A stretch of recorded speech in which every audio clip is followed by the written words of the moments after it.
All right, the cat is out the bag. It's been a week now. Errol Spence has triggered the rematch against Terence Crawford. He's ready to get back in there. He's willing to get back in there with Terence Crawford to do it again. A lot of people calling Errol Spence crazy. Why would he want to do this? He got severely outclassed the first time, and he did. Right? He did. He got outclassed and got beat from pillar to post. So some people are wondering, like, why would you want to take yourself through that? I'm going to say this, man. Fighters are not wired the same way a regular person is wired. You got fighters who get beat, demolished, right? Get knocked out cold, like Manny Pacquiao did when fighting Juan Manuel Marquez. Fighters get knocked out like that and just try to come back and get right back to it. Because they're conditioned a different way. They want to get in there and scrap and rumble. Say what you want to say about Errol Spence Jr. He got the heart of two lions in him. I've seen him come off car accidents and fight top competition, not take no tune-ups. I've seen him go in there with the best of guys time and time again. Him doing something like this, getting right back in there with Terence Crawford after getting beat, outclassed, severely outclassed, it shows me what he feels about himself, the type of dog that's in his heart, the type of belief that he has in himself. In my humble opinion, I really would like to see Errol fight him again. Listen, let me say this too, man. Most fighters, they got a lot of heart. You get the best of them, they wanna come back and get their get back. Even if they don't win, they want to make a better showing, and I think Errol wants to make a better showing of himself. He thinks that he can be much better. He thinks he can give a better performance, and I'm hoping so. That's my dog. That's one of my favorite fighters in the game. I'm hoping that he can. However, I just see the skill level, the difference, and I see the speed difference in Errol Spence and Terence Crawford. And I'm like, yeah, I don't know if another game plan can beat Terence Crawford. Even at 54, Errol will be stronger, but so will Terence Crawford. And when they were in that ring, I saw that Terence was stronger than Errol. Right? So I don't know what can be done, what difference it'll make at 54. I don't know if even having a different game plan can beat Terence Crawford, because I just think it's one of those situations where Terence Crawford really might have Errol Spence's number, and I think that may be the case with this fight. But I'm still rolling with my dog through and through, right? A man, when he gets defeated, he gets bested, he wants to come get back, and so he's a warrior. He gonna want to scrap for it.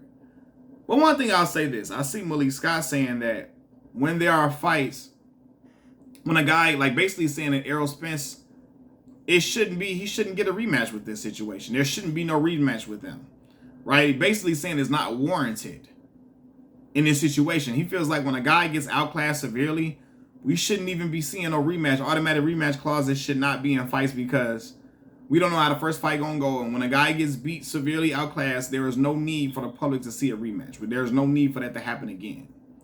That's what Malik Scott, the head trainer of Deontay Wilder, says. Y'all know me. Deontay Wilder is one of my favorite fighters. That's my dog. I got a Bronze Bomber shirt up in here, right? The same way I got an Errol Spence shirt. I got them for, like, what was it, my birthday? My son's mother, she got me the shirts because she know I ride with them fighters, right? Although Deontay was my dog, I remember him getting beat from pillar to post in that second Tyson Fury fight. I don't remember Deontay Wilder doing anything significant in that second fight at all. It was the same way when Errol got beat. Honestly, Errol might have landed more shots than Deontay did that night. Seriously, I'm not lying. And people are going to say copy bombs be made up. No, watch that fight again with Errol Spence and Terence Crawford. Errol was landing some shit on Terence. It just was not moving for Terence. Terence was not budging. He wasn't affected. So I'm looking like, hold on. If you saying Errol got outclassed too severely for a rematch, why, if that's the case, why did Deontay Wilder get a rematch in that third fight? Seriously. If a fighter that gets outclassed should not be granted a rematch, why was Deontay Wilder given a rematch in that third fight? That's hypocritical. He's being a hypocrite in that situation. I don't remember Deontay really doing anything significant in that fight. He landed some shots, but Tyson Fury was rolling with those punches, and it took the steam off of him. And Deontay had no good moments in that fight. And Malik Scott was still vying for a rematch. Deontay Wilder was still vying for a rematch. And Malik would have thought you was crazy if you didn't want Deontay Wilder to fight Tyson Fury again. It was a lot of people that said they wasn't going to pay for that fight. They didn't think it was worth it. They didn't think, why are we paying for this? It's people that said we don't want to see this again, so on and so forth. And it turned out to be a very exciting trilogy. Now, Deontay Wilder got stopped again, but he did much better in that third showing than he did in the second time around, right? Was able to drop Tyson Fury twice, had him in trouble, but he got stopped ultimately. So I'm looking like, hold on, what's the difference between how Deontay Wilder looked against Tyson Fury than how Errol Spence looked against Bud Crawford? And I'm gonna say this because people be like, well, Deontay knocked him down. No, in that second fight, pay attention, people, because in the second fight of Deontay Wilder versus Tyson Fury, Deontay didn't knock Tyson Fury down at all. He got dropped over and over again. He was hurt from like the third round on. Was it second or third round on? Second or third round on, he got hurt. From the first time he got dropped, he was hurt from that point on. And Deontay got beat severely. Terribly. That's my dog. But he got battered. And Malik Scott was still vying for a rematch. So what's the difference now? You see what I'm saying? So it's like, Malik, come on now. Ain't no difference. The only difference is that Deontay Wilder has a nuke of a right hand that can hurt any fighter at any time. But even with that nuke, the world didn't think we should see it again because they felt like Tyson Fury outclassed Deontay in both fights, even though Deontay dropped him in that twice in the first fight. It was people that felt like they were so in different leagues as far as class goes, they had no interest in watching that fight at all. But the third fight became exciting, and it became an exciting trilogy again when we saw the third fight and the drama that happened in that. Right? And we saw the heart, the determination, the resiliency from Deontay Wilder. People were standing up and applauding that fight and was raving about that fight after it was done, even though Deontay got stopped. He made a much better showing of himself in that third fight. He showed heart. He was valiant. He was willing to go out on his shield, and he was swinging for dear life, even after getting hurt himself. Because Deontay got dropped first in that third fight, and then Deontay dropped Tyson Fury 2 times after that. Okay?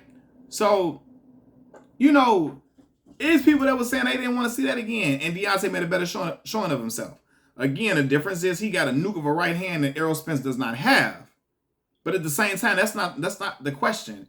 The question, what Malik Scott said was that when a dude gets severely outclassed in one fight, we don't need to see it again. And if that's the case, we're looking like, how you gonna say that? And Deontay Wilder got outclassed severely and battered in the second fight. That don't make no sense, you know. So Errol Spence, I believe, deserves his get back. Me personally, as an Errol Spence fan, I would rather see Errol fight Keith Thurman first to get a different look. Fight a guy who likes to move, who's athletic, who who moves a lot, attacks and angles at times. Keith is a different look than Errol's ever had. I mean, well, no, he already saw Bud. But I'm saying Keith is a guy who is a different fighter than Errol has fought recently, outside of Bud. And I think that would better prepare him fighting a guy like that, and then going into the Terence Bud Crawford fight would be better for Errol, in my opinion. But Errol is like, listen, he don't want to seem like he running from Terence. He has the spirit of a warrior. He want to go immediately and try to get that get back and fix what he didn't do right the first time around. I salute him for that. It's admirable. But I think a fight with Keith, and I think Keith would be tricky for Errol at first to figure out. But I still got Errol beating Keith because Keith hasn't shown me that he can take body shots. He's still susceptible to that body, especially now, still at this point of his career where he's been inactive. And I think if Errol clipped him to that body, hit him with some of them body shots he hit Bud with, I think it'll hurt Keith. But I'm not mad at him for going in with Terence Crawford. I expected it, to be honest. Peace.